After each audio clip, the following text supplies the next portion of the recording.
The video you just watched on the Ise Shrine in Tokyo, or on the southwest coast of Tokyo, gives you a good overview of the building of the shrine and sort of its purpose and things like that. But I just wanted to emphasize a few points. As you noted in the video, that it has been built and continues to be rebuilt by expert carpenters who've trained since childhood. And so this way the building is always ancient because it's using this ancient technique that's been passed down hand to hand, but then it's also endlessly new because it's newly created every 20 years.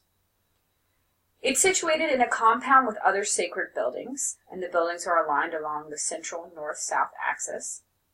It's surrounded, as you saw in this previous image, it's surrounded by thatched and gabled gates and fences. We see great examples here of typical Shinto architecture, meaning that we see wooden piles raising the building off the ground, and then these thatched roofs held in place by horizontal logs.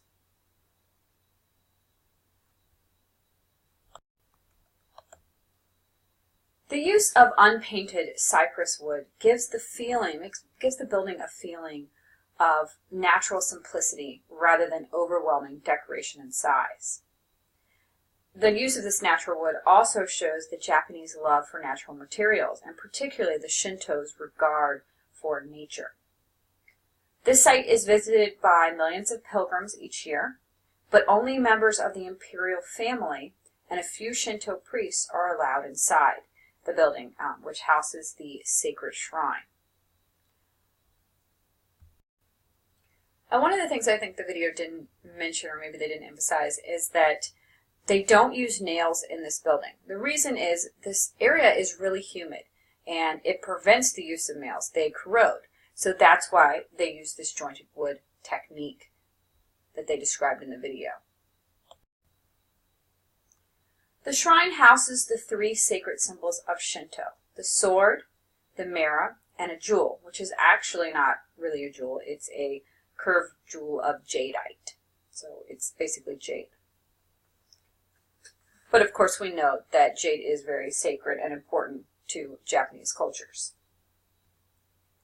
Shinto sites associated with the imperial family typically enshrine these three items: the sword, the mirror, and the jewel.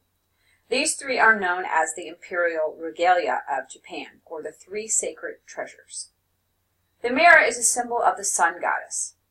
Japan's imperial family claims to be the direct descendant from her lineage, and the mirror represents wisdom, particularly her wisdom.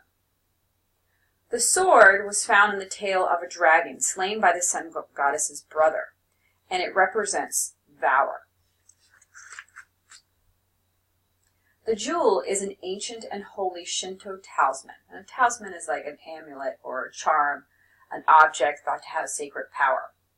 And it represents benevolence, which means the desire to do good. It also might represent the soul, or the shape could represent the hook of evil. The three regalia also represent the three virtues, with the mirror representing wisdom, as I mentioned, the sword representing value, and the jewel representing benevolence. Despite the dominance of Buddhism, Shinto shrines continue to be built in serene woods and beside quiet shores. Later they will be incorporated into Buddhist compounds. Shinto worship, as we saw in the video, is silent and simplistic. One of the things I should point out is that in this image I have here, this is just an example of the three sacred symbols. It's actually not the actual ones found in this particular shrine. Buddhism arrived in Japan in 552 CE when the king of a Korean kingdom sent the emperor of Japan several gifts. Included in these gifts was a gilded bronze statue of the Buddha and the sutras, which are Buddhist scriptures translated into Chinese. Perhaps the emperor was inspired by Buddha's teaching, but he also probably realized that the hierarchical structure and doctrinal authority of the Buddhist teaching had helped the Korean rulers unify Korea. So he thought, hey, maybe this could do the same thing for me and Japan. The conversion to Buddhism wasn't that easy for Japan. Many people resisted the new religion, and it led to political turmoil and physical altercations. Eventually, Buddhism is accepted by the imperial family, and they adopt it as the state religion. Shinto is still practiced, and eventually Shinto kami became the local manifestations of Buddhist bodhisattvas. In the period from 552, which is that arrival date of Buddhism, the gifts from Korea, to 646 CE is called the Asuka period. It's a period of intense cultural transformation. During a single century, forms of philosophy, medicine, music, food, clothing, agricultural methods, art, and architecture are introduced into Japan from Korea and China. The three most significant things that come out of this transitional period is Buddhism, a centralized governmental structure, and a system of writing. All, of course, are going to be modified to suit Japanese conditions.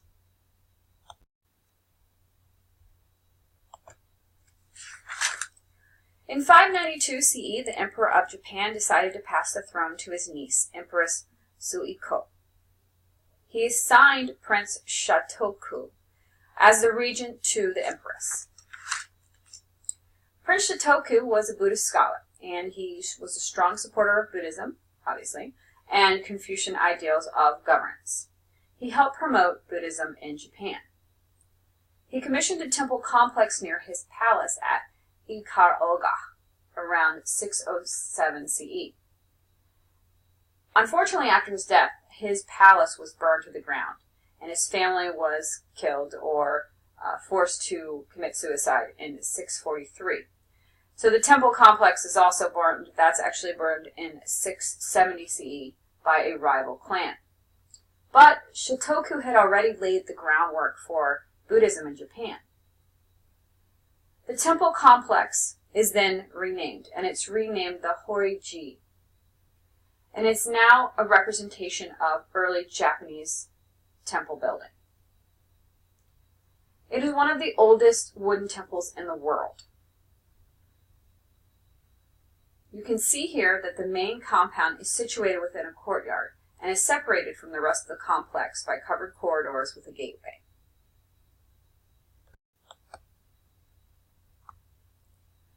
In the courtyard is the kondo, or golden hall, and a 5-story pagoda.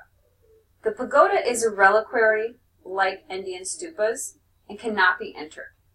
The design is similar to the form of the Far Eastern architecture.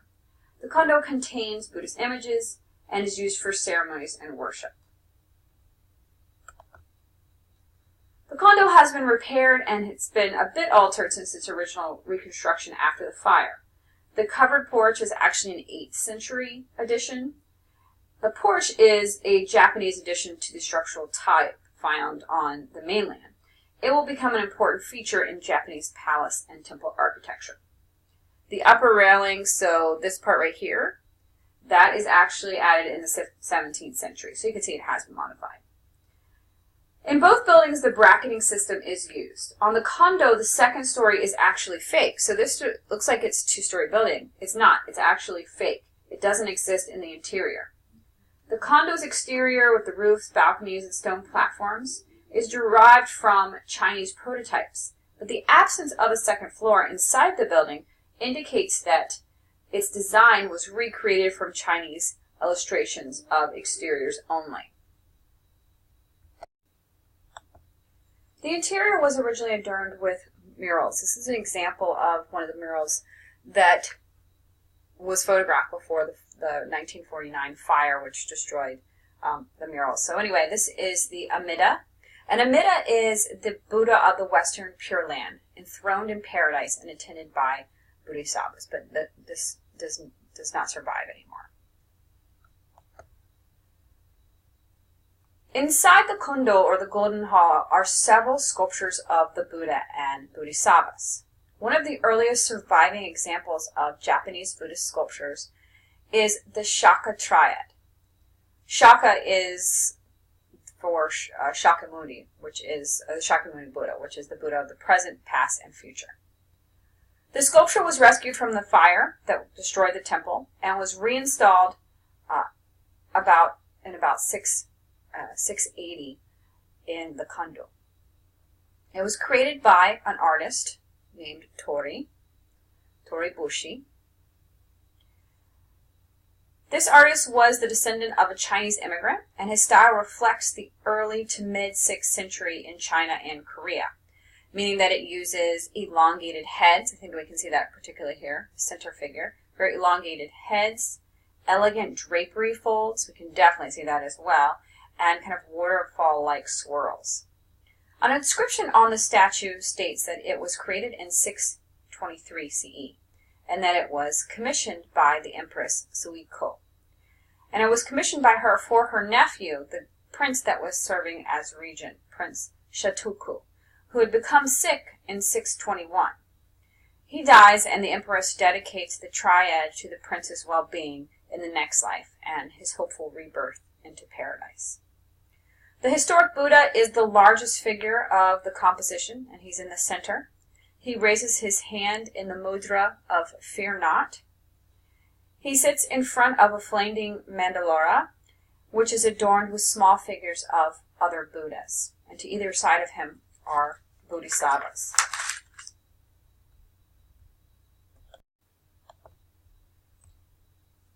This is the Tamamushi shrine, and it dates to about 650. It's actually a miniature shrine with decorative paintings in lacquer, and it was preserved in the Horoji temple complex. It was kept in a different temple, so it did not burn, it wasn't destroyed, and then it was later moved to the Horoji complex. This shrine is the oldest surviving architectural example from the Asuka period. It is a portable shrine made of cypress and camphor wood, and it's meant to be a replica of the 7th century Kondo. It sits on a pedestal, and you can see that it has delicate bronze tracery adorning the pedestal and the frame. So if you look here, maybe you can see it right here better. These were once inlaid with the wings of the Tamamushi beetle, which is how the shrine got its name. So they plucked off the wings of these little guys and inlaid the bronze with their wings. Your book speculates that it was made in Korea, but other scholars argued that the camphor and the cypress wood were used in native Japan and is evidence of it being manufactured in Japan.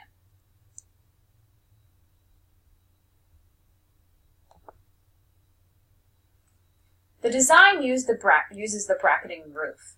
The hipped and gabled roof is tiled with a break between the upper parts and the lower parts. This is different from other roofs at Horoji.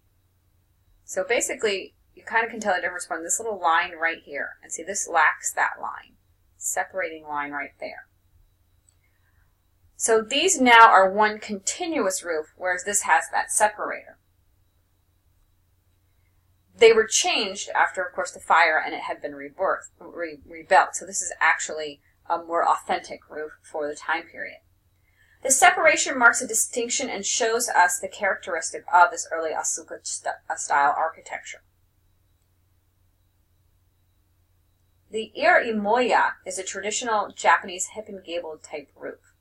It's a hip roof that slopes down on all four sides and integrates a gable on two opposing sides.